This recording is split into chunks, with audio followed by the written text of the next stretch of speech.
Sudah makannya halal belum? Saat ngaji ini makannya harus halal dulu. Sudah? Serius? Sudah makannya halal? Baru kita lanjut. Al-Fatihah ala Nabi SAW wa ila Imam Ghazali Al-Fatihah. Bismillah.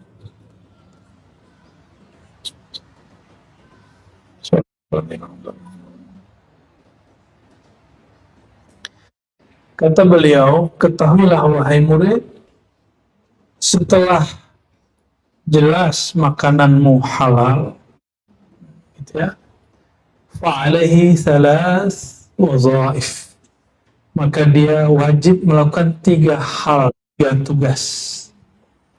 Udah halal nih, nggak kemudian dihajar terus, makan banyak-banyak terus.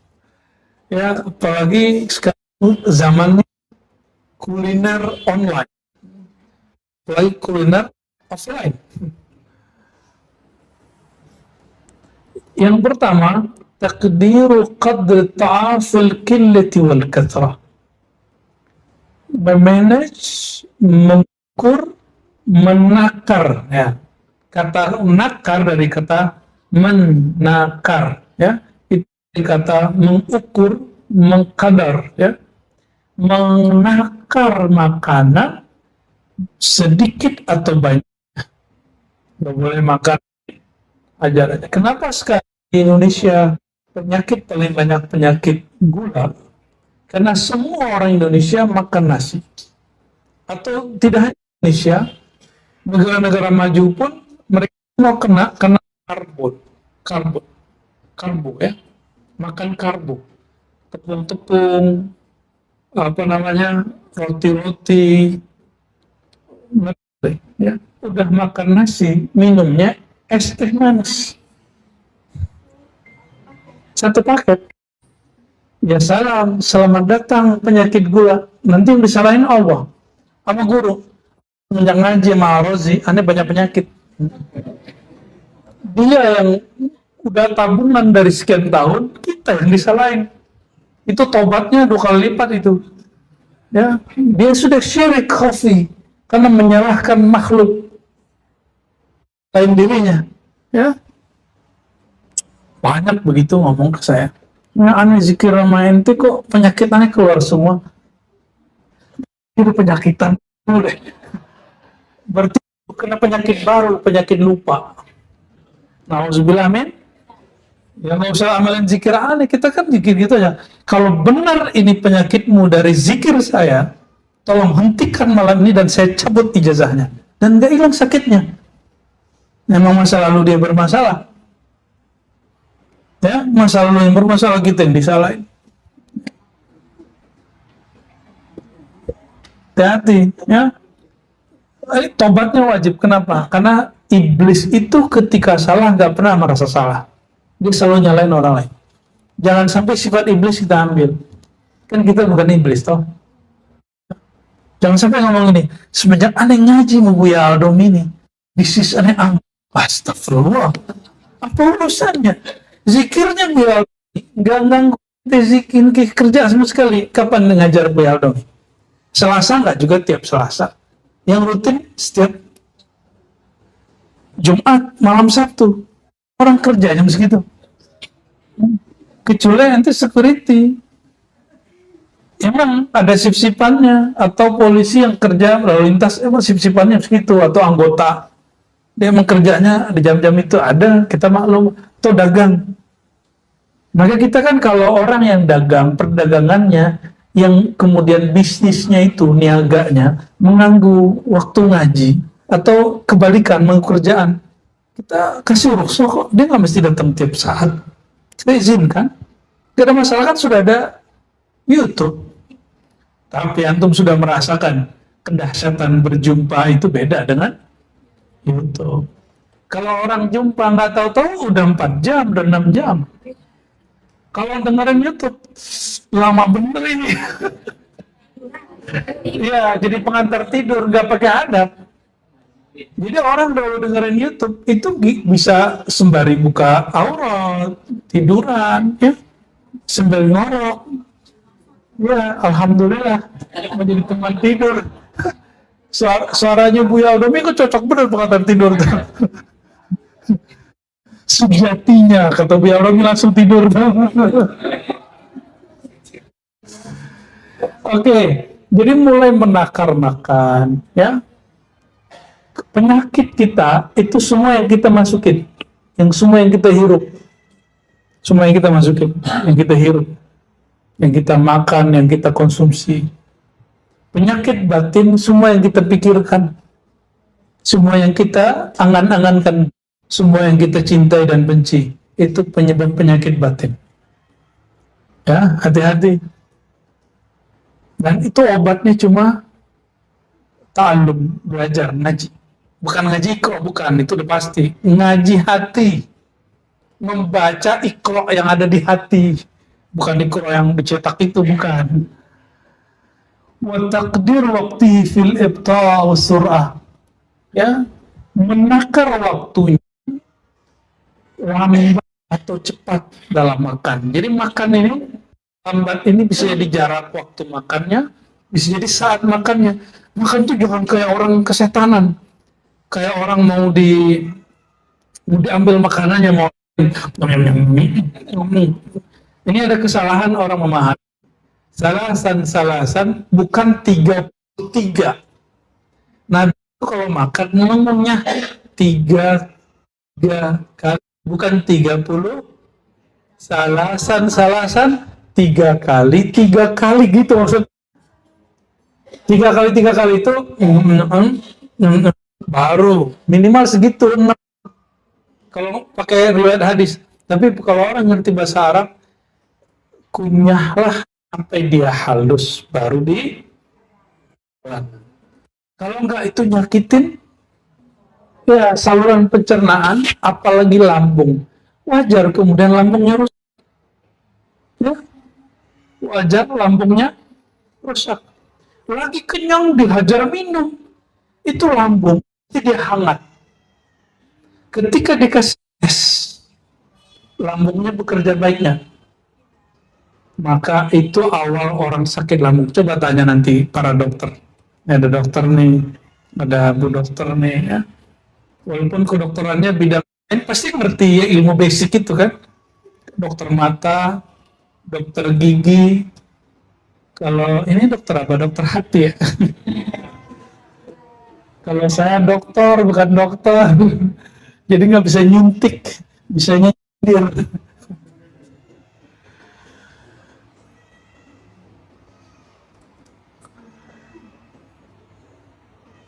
Jadi teknik makan aja itu ngaruh. Coba makannya durian itu halus atau bukan? Halus, yang mateng bukan yang nggak mateng. Kalau langsung ditelan, lambungnya kena nggak? Tetap ya kena. Kenapa? Karena dia nggak kena enzim mulut. Jadi air ludah itu rahmat luar biasa dari Allah SWT. Air ludah itu. Jadi jangan sembarangan nama ludah kita ini. Ludah ini bermanfaat untuk menetralkan apapun yang masuk. Ya, ini yang guru kita tanya sama dokter benar apa enggak ya. Tapi aneh percaya sama Rasulullah SAW. Beliau mengajarkan begitu, karena apapun yang masuk nanti akan balut dulu dengan air ludah. Dan kita nggak tahu loh ludah itu kerjanya gimana. Pernah merintahin air ludah kerja nggak? Lo kerja dong gitu. Nggak pernah kan? Dia bekerja yang disebut alam sadar. Maka diri kita dari ujung rambut sampai ujung kaki itu banyak bergerak bawah sadar. Itu sebabnya orang mudah hipnosis. Cara bikin sadar di zikrullah. Maka orang berilmu menzikrullah sulit untuk hipnosis. Ya. Tapi hipnosis itu bagus. Hipnosis keilmuan. Inna fil bayan sihr. Dalam bayan itu ada hipnosis. Ada cara untuk mempengaruhi orang. Dan sebaik-baik orang yang tersihir ayakun al-bayan al-Muhammad. Bayannya bayan ilmu Nabi Muhammad sallallahu alaihi wasallam. Dan yang ketiga, ainul jins al-ma'kul. Memperhatikan menentukan jenis yang dimakan. Afdolnya nih ya, kalau makan daging putih ikan, nggak makan ayam, jangan digabung. Kalau makan ayam, jangan makan kambing. Makan kambing, jangan makan udang. Ini afdol, ini ilmu di surau. Kita belajar di surau begini. Jadi kalau nabati aja, dan satu jenis, dua jenis paling sayuran. Bagusnya sayuran itu sebelum, makanya salad. Salad bagusnya sebelum makan. Ya, ini bukan food ini food soup aslinya. Cuma kita nggak bisa ngasih tahu selalu kepada yang masak. Ya, kita udah masak yang lain soalnya. Ya, aslinya begitu kalau orang suluk. Maka orang-orang yang masak suluk itu mesti di training sebenarnya Bu ya. Trainingnya combining. Nggak boleh banyak minyak. Itu bisa ngefek. Kinerja badannya bisa ngefek. Dan orang ngantuk kan jadinya. Jadi kalau kita langsung blok berarti membebani.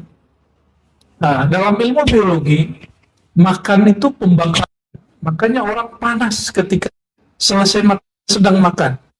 Itu sebabnya makruh untuk langsung minum.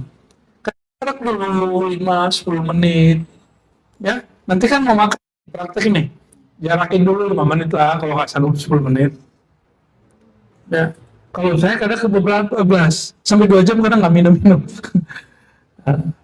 Ini yang dipraktekkan oleh beberapa habaib yang mursyid ya, yang mengenal ini, mereka nggak langsung makan. Sama habis zikir, kita sedang makan, kalbu kita sedang sarapan.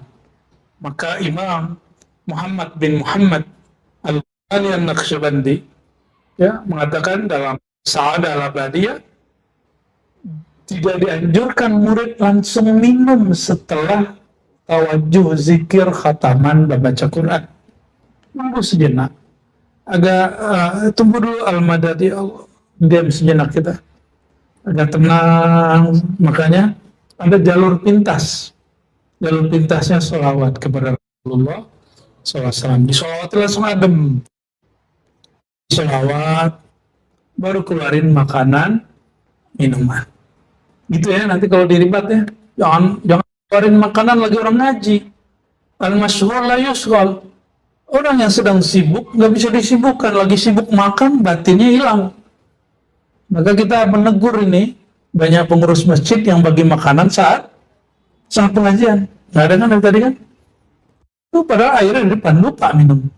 Nah itu hebatnya karena rohaninya sedang makan. Ilmu ini anehnya, ini ilmu yang ada di kitab Ihya Ulumuddin, bagian cara menghidupkan ilmu agama. Tapi kenapa hari ini para pesuluk, para mursyid, para khalifah, para pengamal thariqah jauh dari manajemen food combining ini? Kok yang namanya malah kelompok vegetarian, malah melakukannya orang-orang yang nggak mengerti agama. Ini satu yang kita sayangkan.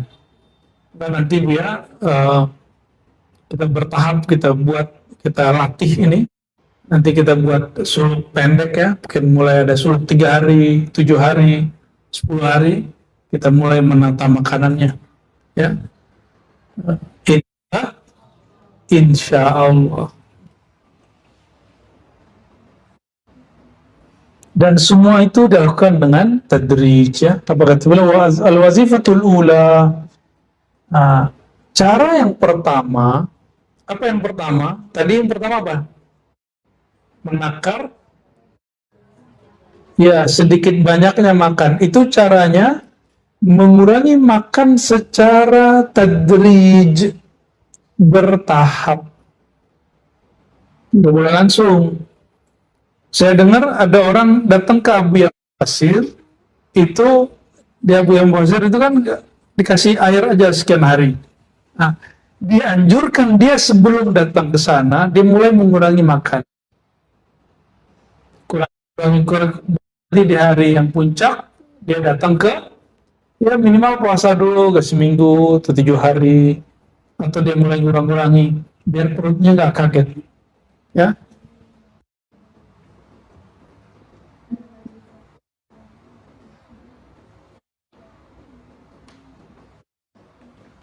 Karena ini sudah paham lah ya.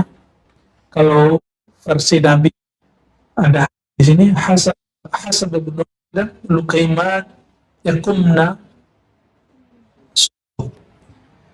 orang itu perlu makan banyak supaya badan tetap cukup beberapa makanan yang bergizi, tapi bergizi loh ya, jangan bergizi enggak. Karena bergizi ber, bergaji, ya enak itu sesekali aja. Kayak katanya hari ini Bu Aldemi bawa hadiah buat saya, apa gazebo katanya. Gazebo itu dia gazebo makanan muat tuh di perut itu, ya sesekali lah, sekali sebulan lah ya. Itu kan nggak bisa diproses di perut.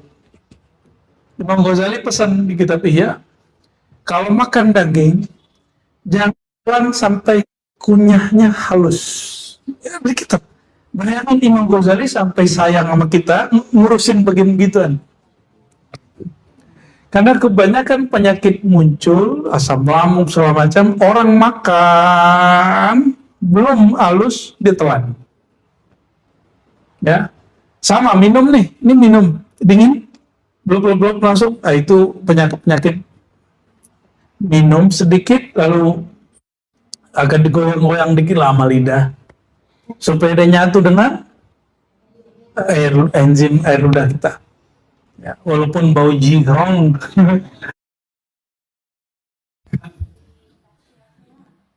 Rasul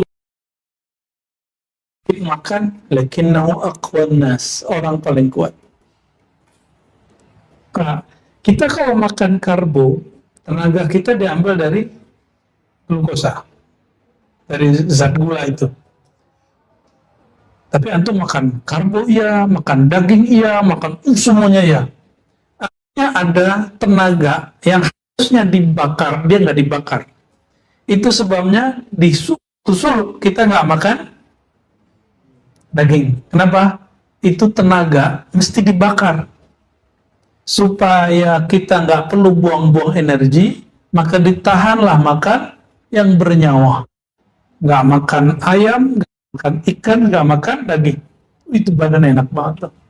Ya, saya merasakan badan saya paling ringan seumur-umur waktu khawat suluk. Karena nggak makan daging, nggak makan bernyawa. Nanti di hari kesekian kita rayakan makan dagingnya. Kita sembelih kambing, aduh, itu yang masak Syekh Mursyid, nikmatnya bukan. Ya, hobinya Bu Yaldom itu ya, kuliner kan tanya aja sama Bu Yaldom.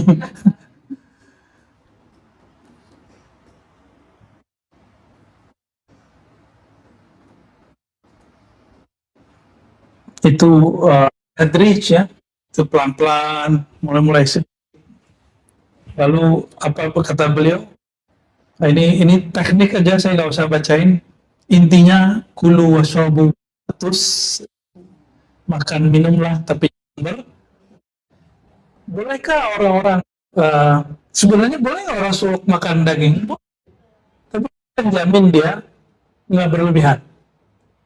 Nah, ini dilakukan oleh salah satu guru kita yang mursyid di Malaysia, Dr. Siddiq, ya, apa namanya? Al-Khalidi belakangnya. Beliau itu coba testing murid suluk makan daging sepotong kecil gini, ternyata nggak berefek. Kenapa? Beliau paham orang Arab tuh kalau makan, di hadis Bukhari, satu onta itu habis 2 orang 2 malam. Bener ya tuh. Dan onta itu daging paling panas. Orang kalau makan daging onta, syahwatnya besar sekali. Ya. Nah, suluk. Loh, kita lagi suluk, lagi itikaf. Kan gak boleh mikir macam-macam. Maka di-cut makan yang membuat syahwat kita.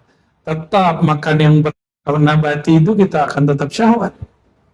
Coba kuda itu makan dagingnya. Makan kuda apa?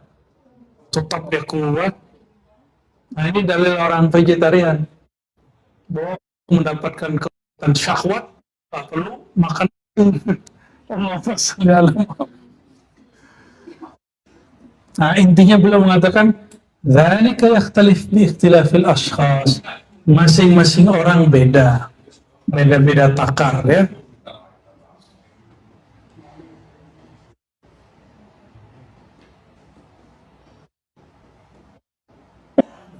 Kata Imam Sahal At-Tusturi, ya, "Lau kanatid dunya daman ghabitan lakana qutul mu'min minha halalan. Lianna aklal mu'min bikar darura dari qawam." Saatnya dunia itu darah, ya, tentulah makanan mukmin tetap yang halal darinya, maksudnya hewan bernyawa ya. Lianna aklal mu'min, karena mukmin itu kalau makan biqadri darura, seperlu, bukan semaunya. Nah ini yang penting, makan itu bukan bisa begitu. Kita cek berat badannya nanti. Banyak gitu ya. Enak bu ya. Bu ya, tapi jangan larang kita makan lah.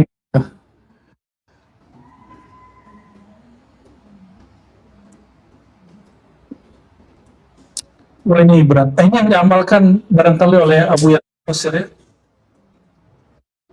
Waktu makan di antara murid itu ada yang mencoba mengurangi waktunya, bahkan masaknya. Ada yang makan sehari, atau selasa ayam, atau sekali 3 hari, selebih cuma minum. Ada yang makan sekali 30 hari, 40 hari. Ada loh. Jadi yang diamalkan beliau itu Thariqat Ghazaliyah itu. Jadi kalau ada orangnya, Thariqat Abu yang Fasir mah Ghazali. Ya, walaupun saya belum jumpa beliau.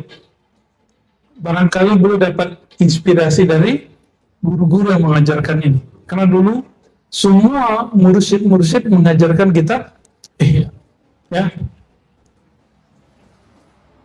Wanta ilahi jam'u katsir minhum. Ini yang dilakukan oleh Sulaiman Al-Khawwas dan Sahal bin Abdullah Tustari dan Ibrahim Al-Khawwas, 3 ulama tabi'in dan tabi'ut tabi'in. Tapi ini antum nggak usah diikuti nih kalau nggak ada gurunya. Nggak usah diikuti. Ini mesti ada mentornya. Dan gurunya harus ngalamin dulu. Nah, dan saya torikonya nggak begitu. Saya tetap makan makan sekali atau 2 kali. Kalau bisa sekali sehari. Tapi kita pernah melakukan hanya memakan kurma dan air putih. Saya pernah melakukan itu beberapa hari. Ya, lumayan lama lah. Sehingga Allah cabut rasa kecanduan nasi. Ternyata nahnu ya ikhwah. Apa itu ya? Kecanduan itu apa Bu Yuna? Majnununa gitu ya. Addicted by rice. Kita ini kayak udah kecanduan. Kalau nggak nasi nggak makan. Kalimatnya coba dihapus. Apapun yang Allah kasih rezeki, itulah makanku, sarapanku. Yang nggak mesti roti, nggak mesti nasi, ya. Udah nasi, lontongnya kan beras juga tuh. Ya, habis itu ada tepung bakwan, ya salah.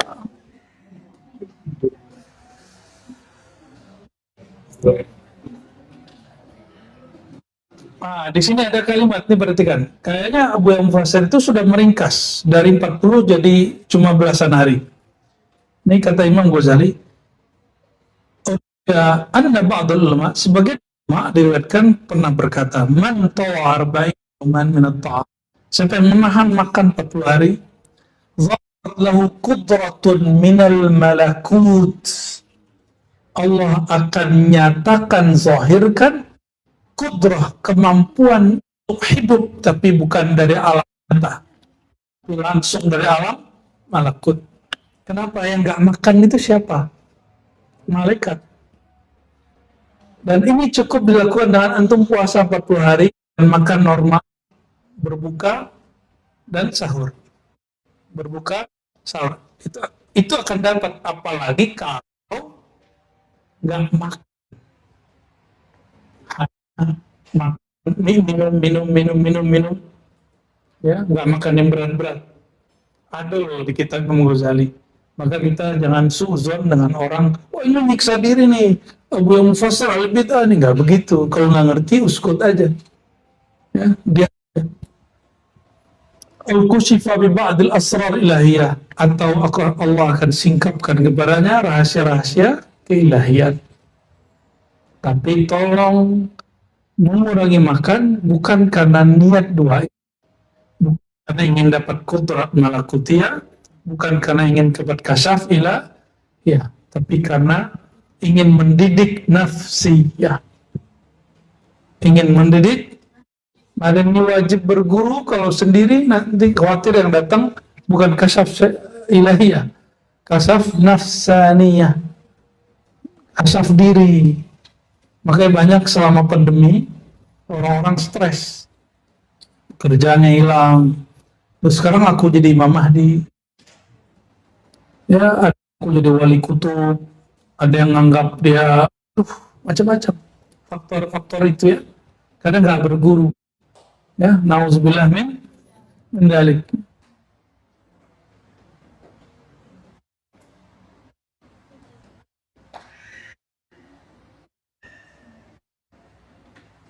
Nah, berikan cerita, ya, tentang pertarungan antara seorang rahib dan seorang muslim sufi,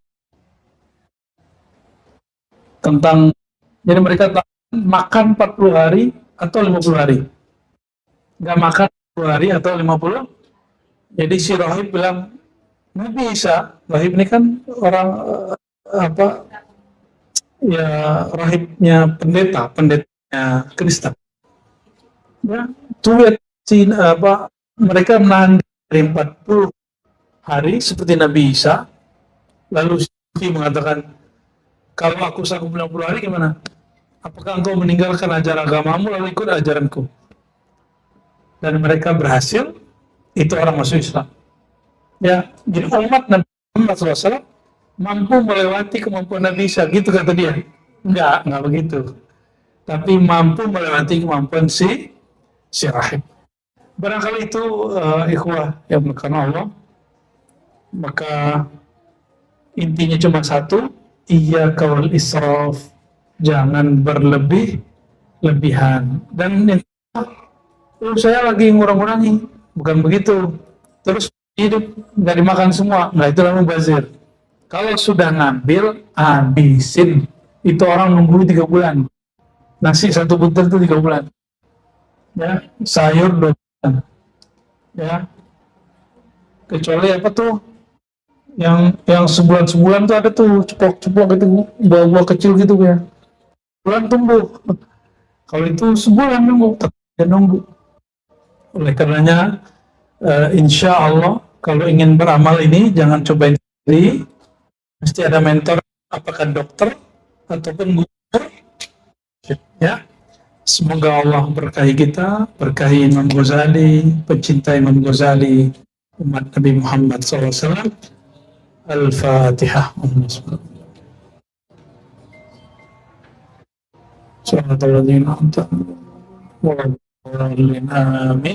Wassallallahu ala sayyidina Muhammad. Subhanakallahumma wa bihamdika, asyhadu an la ilaha illa anta, astaghfiruka wa atubu ilaik. Walhamdulillah rabbil alamin. Assalamualaikum warahmatullahi wabarakatuh. Okay. طيب الآن وصلنا إلى آفات اللسان. Jadi kita masuk ke bab afat al-lisan, kekurangan daripada lisan. Lisan ini ada kelebihannya. Kalau orang diam mulu senang nggak? Tapi orang ngoceh mulu senang nggak?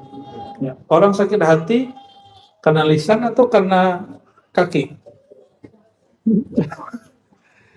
Orang sakit hati itu karena lisan atau karena makan? Lisan. Lisan memang luar biasa. Ya. Semua tubuh kita ada tulangnya, ada sendinya, kecuali lisan. Benar ya? Saya pernah coba makan daun sirih, itu ngomong itu agak sulit. Jadi kalau makan daun sirih, saya harus minumnya agak banyak, tapi langsung radangnya sembuh. Tapi apa yang terjadi? Kita kalau membaca huruf tertentu itu nggak bisa. Kayak orang stroke mendadak, stroke ringan gitu. Itu. Jadi kadang-kadang mengobat dengan herbal ini kalau nggak pakai tekniknya juga bahaya juga. Ya. Sayyidina Abu Bakar As-Siddiq dalam riwayat Imam Malik disebutkan bahwa beliau itu untuk menjaga lisannya dia taruh kerikil kecil di mulutnya sehingga dia nggak ngomong. Mungkin karena dulu belum ada permen kali ya. Kalau sekarang pakai permen gimana? Tapi ngeliat orang ngunyah-ngunyah permen ngomong kan nggak enak juga deh. Ya, berarti nggak benar juga kalau pakai permen untuk nggak ngomong. Apa kata beliau? Ya'lam atau ulima ana khatral lisan azim. Bahaya lisan itu besar. Yang membuat dulu Ahok diserang sedemikian rupa itu lisannya bukan. Yang membuat Prabowo mau jadi menteri itu lisan bukan. Kalau pakai hati doang bisa nggak? Misalnya Pak Jokowi pakai hati, Prabowo jadi menteri bisa nggak gitu? Kan nggak bisa, mesti ada ngomongnya, mesti ada ngomongnya, ya? Hah? Ya kalau dia punya hati, kalau dia nggak punya hati kan nggak bisa nangkap, ya? Karena kita masih berhukum dengan hukum zahir, maka kita wajib menjaga yang zahir ini. Dan ada satu hadis Imam Tirmizi, semua anggota tubuh itu ngomong kepada lisan. Oh berarti tubuh ini punya bahasa sendiri. Apa kata mereka? Wahai lisan, jaminan kami, keselamatan kami ada pada kamu. Karena satu-satunya dari antara tubuh ini yang tidak bertulang kamu. Tolong jaga kami hari ini. Jadi tadi pagi dia ngomong, sore ini ngomong lagi deh. Ya, semoga Allah jaga lisan kita, amin ya rabbal alamin. Allahumma a'udzubika min zallatil lisan wa min idha'il lisan wa min syarril lisan wa fitnatil lisan bihaqqi sayyidina Muhammad man utiya bi jami'il alsinati wal kalam, amin ya rabbal alamin. Apa kata Sayyidina Muhammad SAW? Ini hadis Imam At-Tirmidzi menjadi mahfuzat di pesantren. Man samata naja. Siapa yang diam tepat waktu, maka dia selamat. Naja, ada yang namanya naja?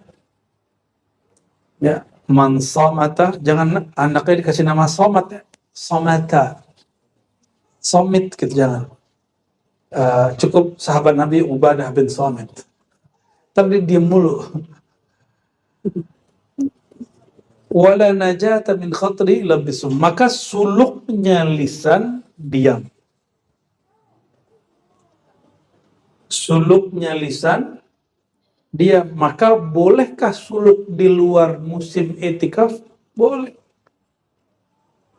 Dan suluk ini mesti dilakukan setiap hari, setiap saat. Ya. Wa kadzalika madha Rasulullah SAW as-sumta. Nabi SAW memuji sifat karakter diam. Ya. As-sumtu hikamun wa qalilun fa'iluhu. Walaupun semua orang tahu diam itu adalah mutiara, tapi sedikit yang melakukan. Benar kan? Ya. Sekarang yang ngomong tidak hanya lisan, jari pun berbicara. Ternyata yang di surat Yasin itu dimahulukan. Ya, di surat Yasin kan semuanya bicara, jari-jari bicara, anggota tubuh bicara. Hari ini bisa bicara dia. melalui satu status. Dan orang banyak bertengkar cuma karena masalah status. Ya. Manusia itu karena makhluk sosial, jadi dia kalau dengerin orang ngomong, itu sama kayak dia nyari resto. Resto itu cari yang enak, yang berkualitas, betul nggak? Gratis lagi. Maka dicarilah channel-channel yang kalamnya berisi, kalimatnya bergizi, kan sekarang begitu isi podcastnya. Weh, bro, semuanya bergizi, kan gitu. Padahal itu berdaging, gitu. Oh, ternyata istilah itu udah mulai muncul. Nah, orang-orang kita sudah mulai ada kenaikan nih. Dulu sukanya lawak-lawak doang. Sekarang orang udah mulai seneng sama podcast, bener nggak? Ada Helmi Yahya, siapa? Deddy Corbuzier. Yang lucunya, hater dia dengerin dari awal sampai akhir. Katanya benci, tapi dengerin, Be. Oh, ternyata yang membesarkan salah seorang yang besar itu pembencinya. Maka kalau mau jadi besar, kata guru kami dulu, kamu harus siap menerima kebencian dengan kasih sayang. Goya bener. Soal hikmah bener kita ya. Tapi itu kata beliau itu. Ya. Ya. Kalau ada orang benci, jangan dibalas benci. Dibalasnya sayang, didoain. Bukan didoain pakai hizib nasor, bukan. Didoakan birrahmah. Apa kata Sayyidina Muhammad SAW? Fa'innahum la ya'lamun. Mereka yang menyerang aku, membenci aku, menuduh aku itu tidak faham. Kalau Nabi Nuh gimana? Hancurkan mereka ya Allah sehancur-hancurnya. Itu beda Nabi Nuh. Itu beda al-Muhammadi dengan ghair Muhammadi. Ini beda faham dikit, langsung fatwain sesat. Itu nafsiyah ente ya. Guru belum mati, kadang udah berebut kemursidan. Udah meninggal, berebut kemursidan. Emang ada sunnah berebut kemursidan? Orang kalau mau dakwah aja nggak usah jadi mursyid. Betul nggak? Orang kalau mau jadi mu'alim perlu jadi mursyid nggak? Nggak perlu. Emang jadi mu'alim harus mursyid? Kan nggak mesti. Kenapa orang harus berebut? Maka kata Imam Sya'rani, hati-hati kamu di dalam kemursidan, khalifah tarekat, makom duduk mu'alim, bukan mu'alimnya, makom duduknya. Di situ ada sisi dunia. Jadi status sebagai guru, status sebagai dosen, status sebagai kiai, status sebagai mursyid itu dunia. Akhiratnya apa? Talqin, zikir, ngajar, khidmat. Gitu ya. Maka di sini nggak ada pekat-pekatan ya. Kalau beliau ini kenapa kita kasih ijazah, yaitu tradisi keilmuan. Kita mempertahankan itu. Orang habis ya belajar zikir, belajar ini, kemudian ya, kalau ada indikator nur dari Allah Ta'ala, ya kita berikan haknya. Kalau nggak diberikan, saya yang zalim. Ya. Orang haknya nggak dikasih, kita zalim namanya. Tapi biasanya orang yang berhak itu nggak merasa berhak. Yang merasa berhak itu yang nggak punya hak. Maka dicari-cari tuh, ya.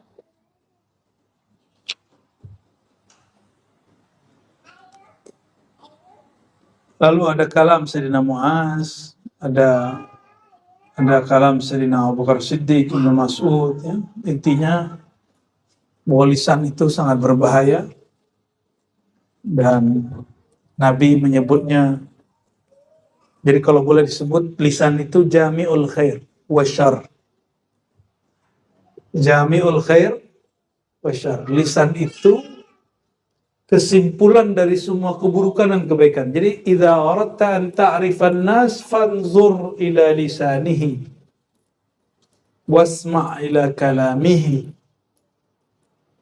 Jadi kalau ingin tahu orang ini baik atau buruk, indikatornya lihat lisannya. Dalam ilmu syariat, orang paling jahat itu yang suka nyala-nyalain orang dengan tuduhan bid'ah. Salah. Itu orang qabihul lisan. Berarti hatinya jorok, hatinya kotor. Ya. Dalam ilmu thariqah, Orang yang paling qabihul lisan itu merasa paling berhak jadi mursyid. Selain torikot dia nggak benar, ya, berarti dia bawa kesombongan dalam bertorikot. Dalam ilmu hakikat, yang paling bahaya itu apa? Syatahat. Syatahat itu kalau bahasa beberapa guru kita, lebay atau lacur lisan. Lacur lisannya melewati haknya. Sehingga Al-Hallaj mengatakan anallah. Syekh Siti Jenar mengatakan aku Allah. Datuk Abulung juga di Kalimantan ngomong aku Allah. Secara hakikat, orang belajar hakikat tuh gak ada masalah. Emang semuanya batil, yang ada hanya Allah. Hadis Sahih Bukhari Muslim. Kalam labid, syair labid, ala ma khalallahu batila. Segala selain Allah tiada, batil. Benar kan? Kullu syai'in halikun illa wajah. Segala sesuatu binasa tiada kecuali hanya wajahnya. Berarti segala sesuatu gak ada, yang ada cuma Allah. Maka orang ini ghalabahu hadzal hal. Dia sangat dikuasai oleh hal ini. Saking asyik masuknya, girangnya, dia membaca anallah. Kalau orang ahlul haqaiq mengatakan Allah bicara lewat lisan dia. Min ghairi hululin wal ittihad. Tanpa hulul dan ittihad. Tapi secara syariat gimana? Nah itu, maka orang syariat menganggap dia kafir.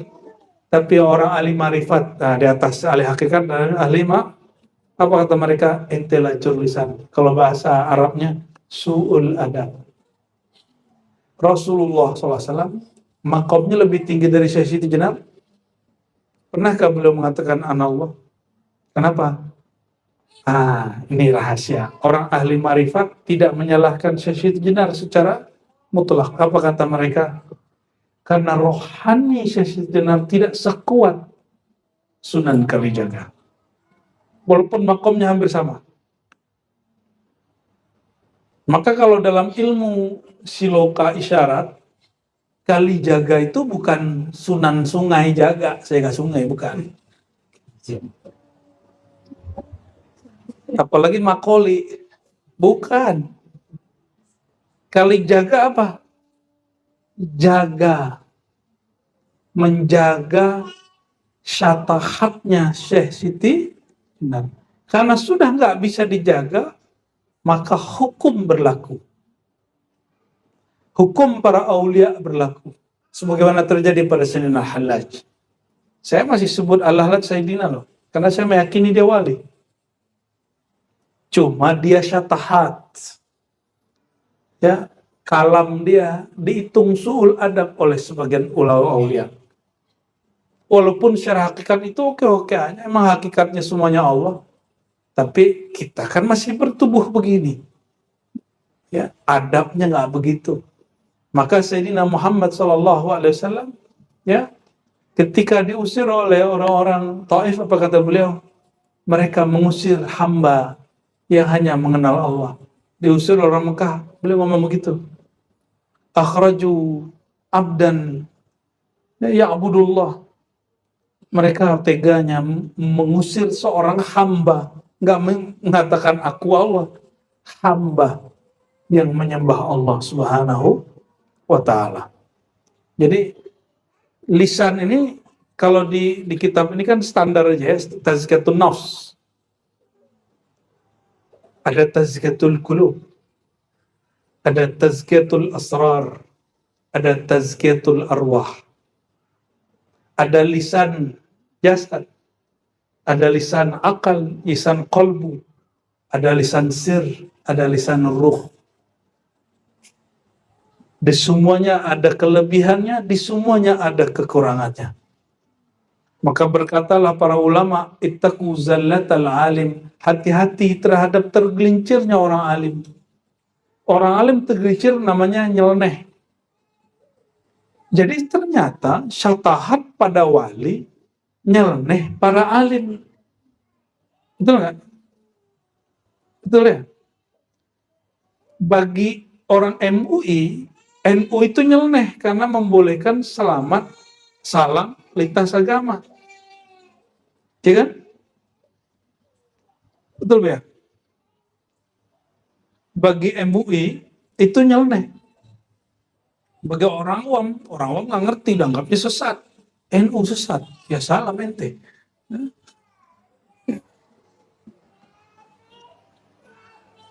Beda fatwa bukan berarti beda iman. Orang beda iman malah lain ya.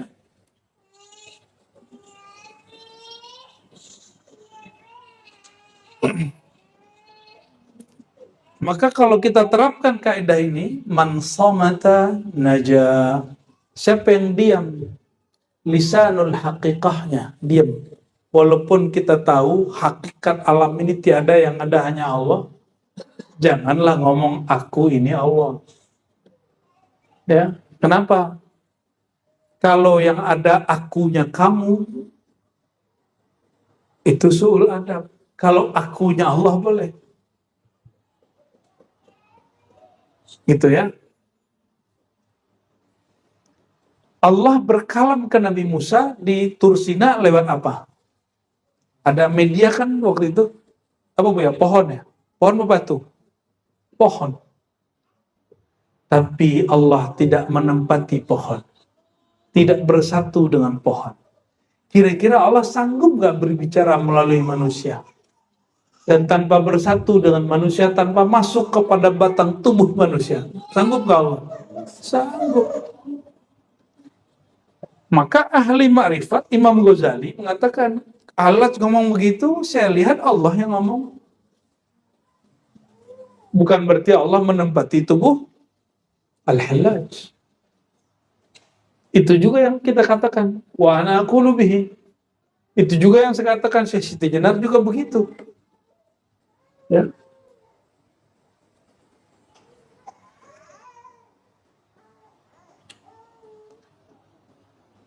Jadi kita nggak usah masuk ke bagian dalamnya. Intinya di sini ada kalam fi ma la ya'ni, kalam yang nggak manfaat. Salah satunya kalam apa? Kalam yang tidak pada tempatnya. Ya. Tapi kalau kalam-kalam ma'rifat yang sudah sesuai dengan kaidah itu bermanfaat. Nih, yang biasa kita contohin. Zat aku zat Allah. Nah, itu kan sifat aku sifat Allah. Kalau nggak tahu berarti nggak manfaat. Tapi kalau engkau tahu makna tiadalah zat aku, yang nyata hanya zat Allah, baru boleh ngomong gitu. Tapi kalau engkau mengatakan zat engkau adalah zat Allah, sejak kapan ngelewatin Nabi Muhammad sama Nabi Isa, ya kan? Nabi Isa cuma Tuhan anak kata Nasrani.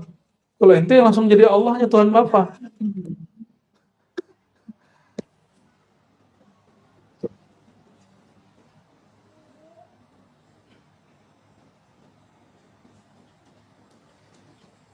Jadi kafirkah seperti Al-Hallaj? Tidak. Ada Imam Surawardi Al-Maktul. Surawardi Al-Maktul itu yang disebut Bapak Pluralis ya. Jadi bagi dia, yang ada pada Aristoteles, yang kepada Brahmana, Lause, Konghucu, semuanya tuh dari Nurullah. Langsung di fatwa sesat ya. Umur 33, Maktul. Padahal lagi dicinta bab cinta, bahwa alam ini bersumber dari satu ayah rohani bernama Ahmad Muhammad Abu Ruh Abul Alamin. Nabi Muhammad tuh gelarnya Abul Alamin, Bapak alam semesta. Maka semua alam ini abnau. Maka candanya Guru Udin, kuluna Habib. Semua kita Habib ya. Cuma nggak bernasab, kecuali nasab Al-Muhammadi. Kalau antum kan dua nasabnya, Al-Idrus Al-Muhammadi. Kalau Bu Aldomi enggak ya. Al-Muhammadi aja nggak dapat Al-Idrusnya.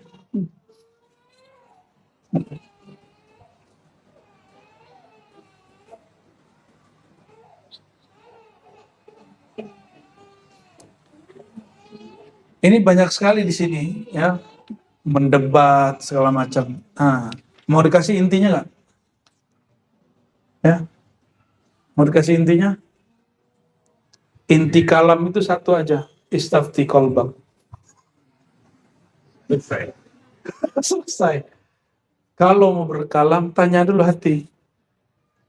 Wahai diriku, wahai rohaniku, wahai yang dirinya tahu kepada Allah, izinkah engkau aku berkalam? Kalam. Kalau nggak usah berkalam. Wa in kana khairan. Walaupun itu baik menurut kita.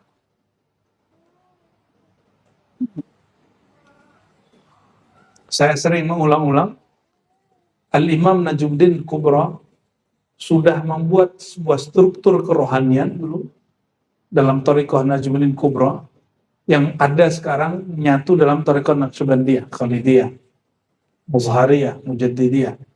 Apa kata beliau dalam kitab Fawaihul Jamal? Ada yang disebut Syekhul Ghaib. Syekh gaib. Syekh yang tidak tampak. Mursyid yang tidak tampak. Itu istilah beliau. Kalau istilah saya, Syekhul Qalb atau Mufti Qalbi. Mufti Batin. Atau Mufti Ruhi. Itu istilah aja. Istafti qalbak. Maka yang mufti di situ siapa? Kolbunya. Maka kolbu yang mufti. Berarti syarat yang boleh dimintain fatwa kalau kolbunya sudah sampai pada maqam mufti. Enggak semua kolbu ya. Kalau mufti hukum zahir, dia mesti belajar ilmu zahir. Mufti kolbu, dia mesti belajar tahalli tajalli. Cukup. Itu cukup, nggak usah ribet-ribet. Bersihkan kolbumu, isi dengan nama Allah, rasakan nurullah. Maka tekniknya kalau nggak tahu caranya, cukup istikharah, sholat 2 rakaat, istighfar, tobat kepada Allah, lalu doa, isi dengan nama Allah. Jadi istighfar itu takhalli, zikir khafi, zikir kolbu, zikir lisan itu tahalli. Tahalli itu diisi, mengisi, memakaikan. Maka saksikan nur Allah bersinar. Nur itu bukan berarti mesti begini cahayanya. Ada gerak di kolbu. Itu yang pakai syariat yang zahir. Jadi kapan kolbu boleh berfatwa? Kalau dia sudah ditakhallikan, dibersihkan.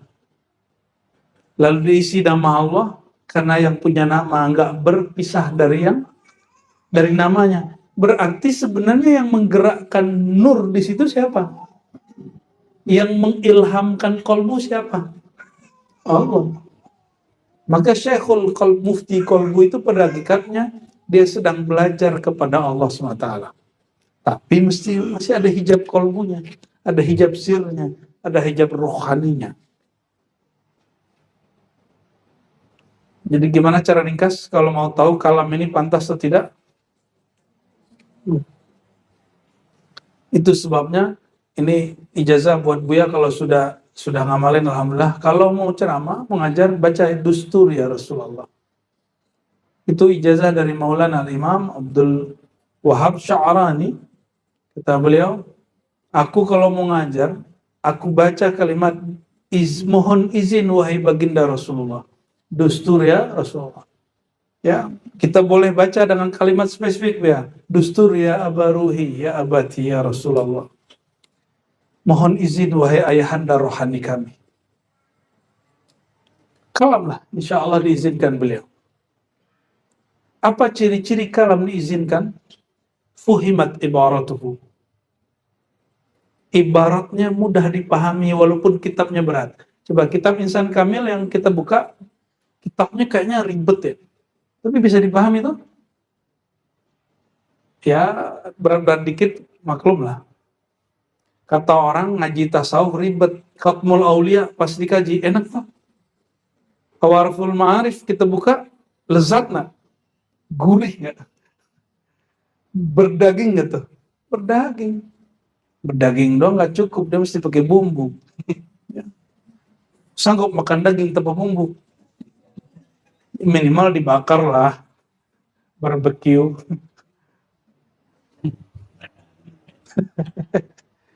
Oh boleh tuh ya. Paham maksudnya? Barang yang sama dijual di tempat yang beda, beda kualitasnya. Itulah kenapa sama-sama Hizib Bahar dibaca tempat berbeda, beda rasanya.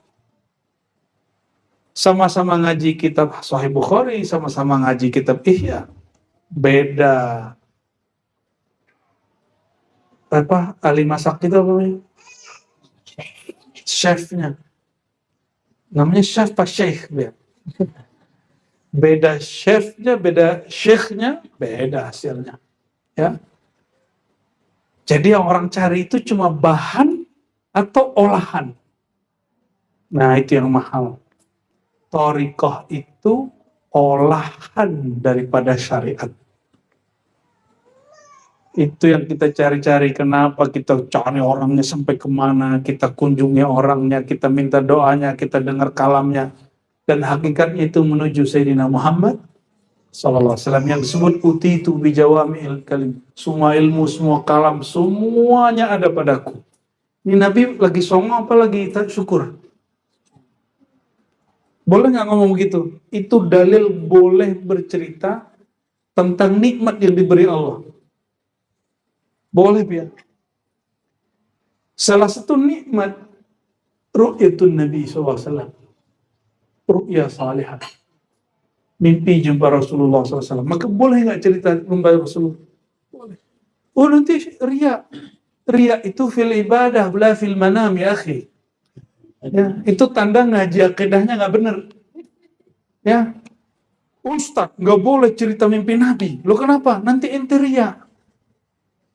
Sejak kapan orang cerita tentang Nabi itu riya? Kalau yang ada paling ujub. Ujub ada mungkin.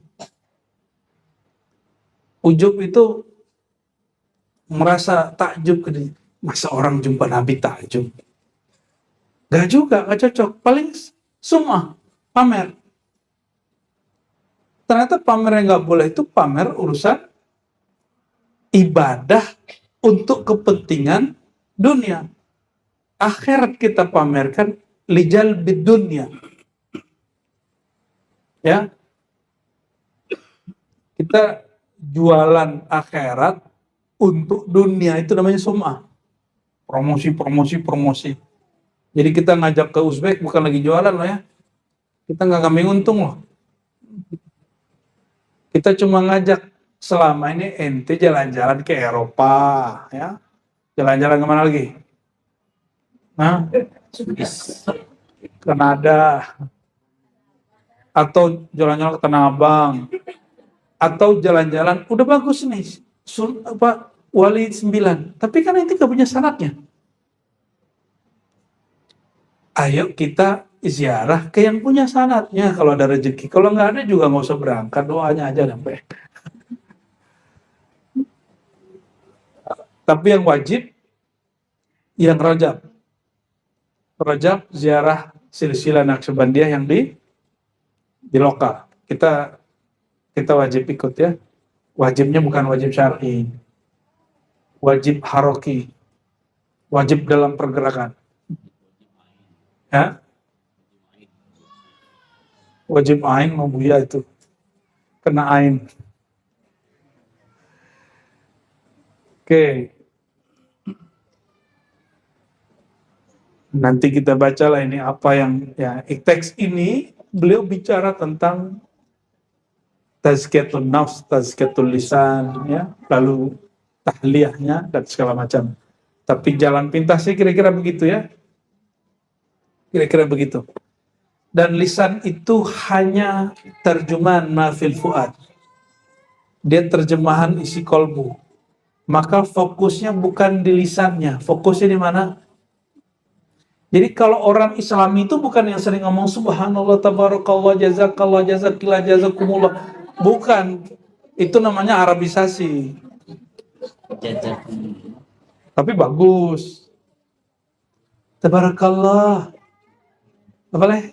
Masya Allah. Ya akhi, ya ukhti. Itu Arabisasi. Hah? Boleh nggak? Bagus ngomong begitu. Cuma orang soleh itu standarnya bukan ente ngomong tabarakallah, masya Allah, insya Allah, jazakillah, jazakumullah, jazak. Bukan. Ya akhi, ya ukhti. Itu namanya mengharapkan. Coba, lebih senang dipanggil ya ukhti atau panggil, kalau orang Jawa dipanggil mbak, kalau Sunda panggil teteh, apa, neng, ningnung, ya orang orang Minang panggil uni, ya kan? Mas, atau akhi, atau abang. Hmm? Mbak Filah gitu. Neng Filah gitu ya. Mas Fil. Tapi kalau antum mau bahasa Araban, ayo kita Sahih Bukhari bahasa Araban 1,5 jam. Gak ya bener ya? Nggak, ini syukur nikmat, syukur nikmat. Ya. Orang ngomong hakikat harus cukup ilmunya. Ilmu apa lagi? Ilmu Allah meluas. Ya, ilmu nahwu saraf kan cukup lah ya kan? Kan nggak mesti jadi Ibnu Malik ya kan? Nggak mesti jadi Sibawai. Iya. Jangan matahin orang tuh sampai ke ujung dengan kalam-kalam sampah seperti itu. Itu salah satu afatul alim. Dihalangi muridnya belajar ilmu yang lebih tinggi dengan cara-cara kalam begitu. Ya, udah benerin syariat dulu. Lah bener syariat bil haqiqah. Karena Nabi yang pertama diajarkannya ma'rifat hakikat, itu yang diajarin Nabi pertama. Bukan sholat 5 waktu. Nabi ajarkan dulu kenal kepada Allah, baru diajarkan cara menyembah Allah. Bukan menyembah dulu, nggak tahu yang disembah. Ya. Oleh karena itu, belajar ma'rifatullah itu bukan afatul lisan, itu bagian daripada khairul lisan. Maka saya tutup dengan sebuah hadis ya. Alama ya kullu ma fid dunya mal'un. Semua yang di dunia terlaknat, buruk, celaka. Ya, kecuali al-amru bil ma'ruf wa nahyi 'anil munkar wa zikrullah wa ma wala.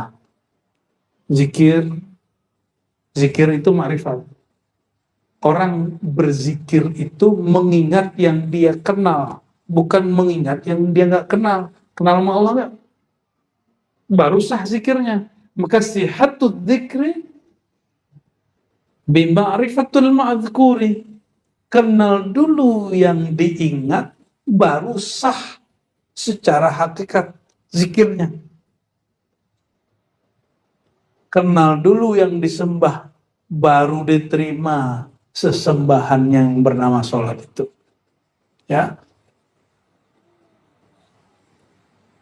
Jadi kenceng gitu Bu ya. Ini hafal tulisan nggak Bu ya?